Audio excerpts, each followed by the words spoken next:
Salut, c'est Comicaz. On est en la chute encore une fois. On s'en va voler avec le Harvard. Demande de Gilles Gratton, un de nos auditeurs, un de nos visionnaires. Il voulait qu'on fasse un walk-around de l'avion et qu'on lui montre à quoi ça ressemblait un peu. Donc, c'est ça qu'on va faire ce matin pendant qu'on se prépare pour aller voler ce matin à la chute. Bon, la première chose qu'on fait, donc on va venir vérifier l'huile. Moteur en étoile, comme on dit, on check le gaz, on met de l'huile et non on met du gaz pour check l'huile. Donc on a 3,5 gallons impériaux, c'est très bon. Suffisant pour ce qu'on a à faire aujourd'hui. C'est bien verrouillé. Ensuite, on vient ici dans le cockpit. On regarde de façon générale que le casque est là, c'est important. On n'a pas un voleur qui est passé avec. J'ai fait un test en pour voir si la batterie était bien chargée. Donc le GPS est encore allumé. Donc on va le fermer. La première chose qu'on va faire, c'est déverrouiller les contrôles. Ensuite de ça, on vient baisser les volets. Et ce qui est très bien avec cet avion-là, c'est qu'on a une pompe hydraulique à la main, un peu comme dans un Beaver.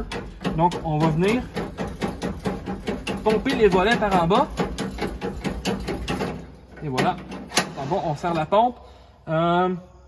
Les roues sont baissées. On regarde que les 3 manettes sont en arrière.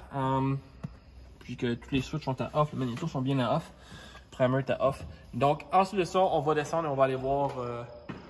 On va faire le tour de l'avion, aller voir que tout est correct.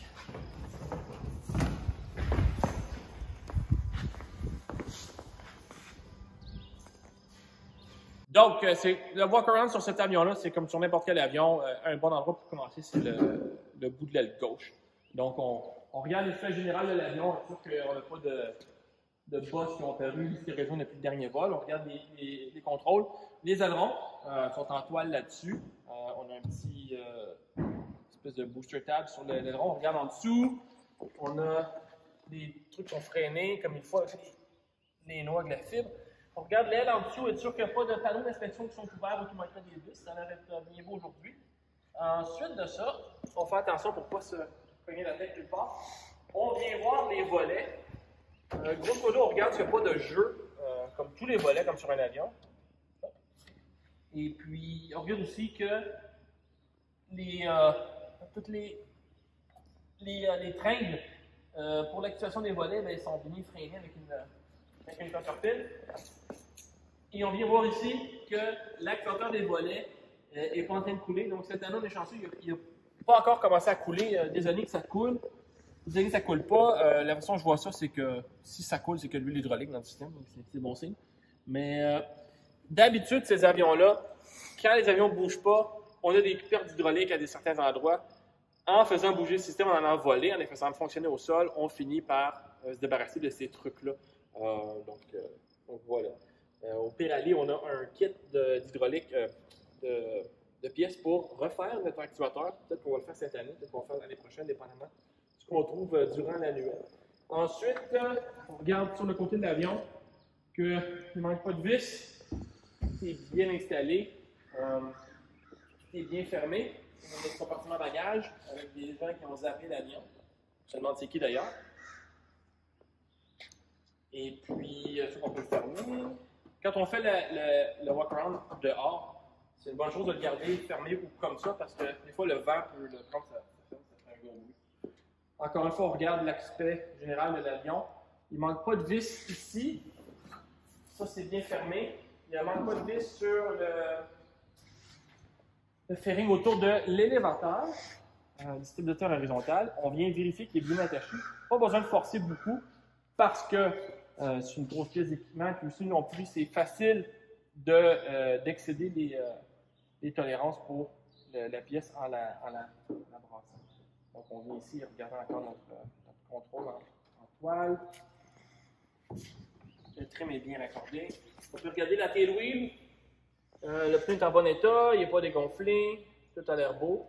Ici, sur le gouvernail de direction, ça fonctionne bien, le trim est bien en état. Les câbles ici, il n'y a pas de jeu dedans. Les vis sont bien faites, bien installées. Même chose ici, on a notre compteur pin. Le câble, ça bouge bien, pas de bruit mystérieux. Les bruits habituels, on peut regarder aussi que ça, c'est correct. Si vous remarquez que l'avion est un peu sale de ce côté-ci, c'est qu'on a fait une cérémonie pour réparer les cendres d'un ami qui était un vétéran qui est décédé l'hiver dernier. Donc, c'est encore là là-dessus, donc un peu comme des signes d'opération. Hein. On regarde en dessous, tout est bien attaché. Petit travail à faire à la nouvelle, on a un petit peu de peinture à faire un peu partout sur l'avion. Regarde encore ici. Souvent, ce qui arrive, c'est qu'il y a des vis ici qui se défont, là, mais sont corrects là, avec la vibration du moteur et le souffle de l'hélice. Les volets, même chose que l'autre côté, tous les morceaux sont à leur place. Il n'y a pas de jeu incessant. Il y a un petit peu de gras ici. Quand on a fait l'inspection pour les ailes, on a mis du AFC 50, 40, le truc anti-corrosion. C'est pour ça que c'est tout gluant. Là. Donc c'est normal. Regarde l'échappement, couleur café au lait. Donc c'est bon, c'est ce qu'on veut voir. On ne veut pas voir le blanc céramique ou noir comme un échappement diesel. L'aileron ici. Encore une fois, pas de mouvement, pas de bruit douteux. On enlève le coquillage pitot. On regarde l'aile. Il n'y a rien de mystérieux. Qui a l'air de ne pas avoir rapport en dessous. Et là, on arrive ici, on enlève la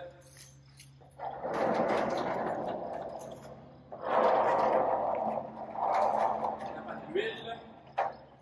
On vérifie qu'il n'y a pas de trou dans les portes de roue. Le pneu, les freins, ça n'a pas coulé. Et là, il faut aller vérifier. Drainer le carburant.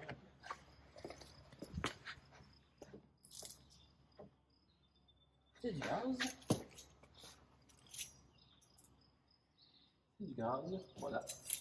On nettoie le plancher. Même chose de l'autre côté. Faire attention pour ne pas se relever trop vite. Il y a des tuyaux, il y a de l'huile. Tout a l'air bien beau ici. Attention, on ne va pas se faire consommer par l'hélice. C'est déjà arrivé, ça ne fait pas du bien. Je le recommande. On va regarder la section visuelle du carburant. Ce réservoir-là, il est plein. On a 50 gallons américains. De l'autre côté, on peut regarder le moteur.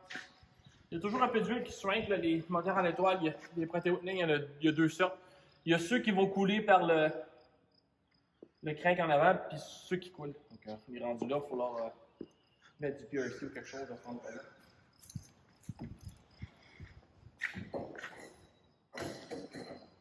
C'est bon. Donc, il va nous rester à brasser l'hélice. Sortir l'avion, brasser l'hélice et puis aller voler. Donc, à tantôt.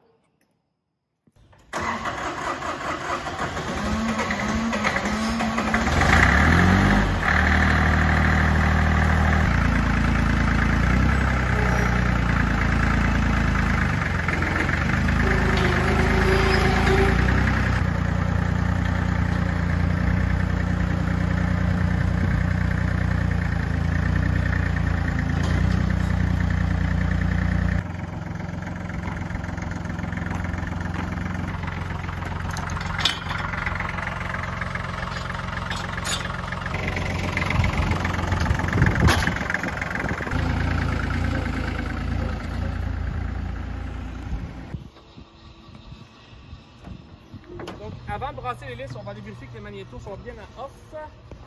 C'est bien le cas. Donc,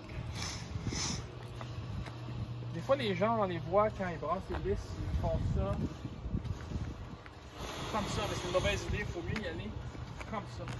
Plusieurs raisons. La première, c'est si, pour X raison, les magnétos n'étaient pas grandés et le moteur démarre, si on est comme ça, l'hélice va nous pousser, on va tomber sur le dos. Si on est comme ça, puis le moteur démarre, on va savoir, puis on s'enlève pas du chemin, on va savoir l'hélice dans le bas du dos, qui est moins carrément. Ici, quand on pousse comme ça, on a beaucoup de force, donc s'il y a de l'huile dans les cylindres du bas, on risque d'endommager quelque chose, versus si on tire, on a moins de force, si on est plus sensible, on peut mieux détecter s'il se passe quelque chose. Donc, on va commencer ça.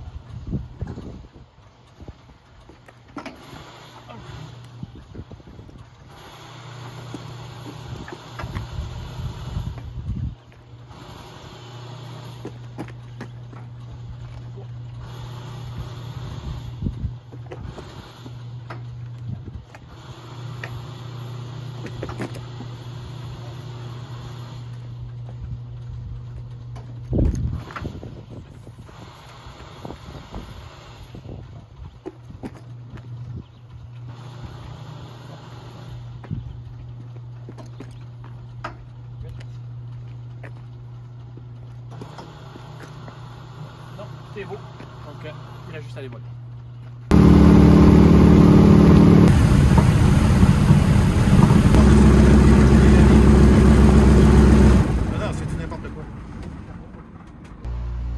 Donc, j'espère que vous avez aimé le petit tour de l'avion. On va en aller voler. J'ai mis quelques séquences de l'avion en vol ensuite de ça. Donc, si vous avez d'autres questions, n'hésitez pas. Comme vous avez pu voir, Gilles a eu réponse à sa question. Donc, jusqu'à la prochaine. Salut, c'est Kamikaze.